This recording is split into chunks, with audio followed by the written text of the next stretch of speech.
మా హస్బెండ్ ఏపీఎస్పీలో పనిచేస్తాడండి. ఏపీఎస్పీలో పనిచేసే వాళ్ళందరికీ ఆల్మోస్ట్ వంట అయితే వచ్చి ఉంటుంది. ఎందుకంటే వాళ్ళు డ్యూటీ మీద ఒక 10 మెంబర్స్ అట్లా వెళ్ళినప్పుడు వాళ్ళే వండుకొని తింటారు. వీళ్ళందరూ ఒక్కొక్కరు ఒక్కొక్క ఊరు నుంచి వచ్చింటారు కాబట్టి, వాళ్ళ ఊరి పద్ధతిలో వంటలు చేసుకుంటారు కాబట్టి, అలా వాళ్ళు వంట చేసుకొని తినడం వల్ల ఇంట్లో వంటలు వాళ్ళకి ఎక్కువగా నచ్చవు. అందుకని నేను ఎదురింటి వాళ్ళని, పక్కింటి వాళ్ళని అడిగి అక్కడ డ్యూటీలో వాళ్ళు ఎలా రసం చేసుకుంటారో కనుక్కొని, అదే పద్ధతిలో రసం అయితే చేసి చూపిస్తున్నాను చూడండి. ముందుగా మిరియాలు, ఎల్లిపాయలైతే మిక్సీకేసుకొని పౌడర్ చేసి పెట్టుకోవాలండి. తర్వాత 4 టమాటాలు, కొత్తిమీర, కరివేపాకు, కొంచెం చింతపండు వేసి మిక్సీకి వేసి, అలా ఒక గిన్నెలోకి తీసుకొని వాటికి సరిపోయేంత పులుపుకి సరిపోయేంత వాటర్ వేసుకొని కలుపుకొని దాంట్లో పసుపు, కారం, ఉప్పు వేసుకోవాలి. అలా అన్నీ వేసుకున్నాక ముందైతే తాలింపు పెట్టుకోవాలి. టమాటో జ్యూస్ అయితే ఏం వేడి చేయకూడదు. ముందు తాలింపు వేసుకోవాలన్నమాట.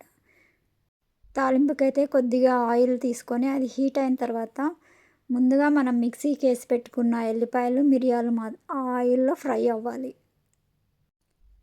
కొన్ని జీలకర్ర ఆవాలు వేసుకొని అవి వేగిన తర్వాత మనమైతే మిక్సీకి వేసి పెట్టుకున్న ఎల్లిపాయలు, మిరియాల పొడి దాంట్లోకి వేసేయాలన్నమాట.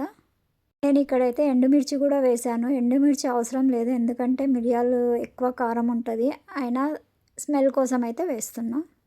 అలా అది వేగేటప్పుడు మంచి స్మెల్ వస్తుంది. అంతవరకు సిమ్లో పెట్టి బాగా వేయించి ఆ తాలింపుని తీసి మనం ముందు రసం అయితే చేసి పెట్టుకున్నాం కదా, టమాటో జ్యూస్, దాంట్లో అది వేసి కలిపేసేయాలన్నమాట. పొడి వేసా కదండి, మంచి స్మెల్ అయితే వస్తుంది. మాడిపోకముందే దాంట్లోకి తాలింపు లాగా వేసేసుకోండి.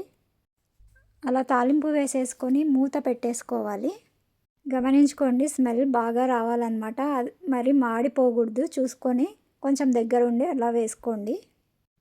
ఇప్పుడు తాలింపు వేసుకున్నాక అదంతా స్టవ్ మీద పెట్టేసి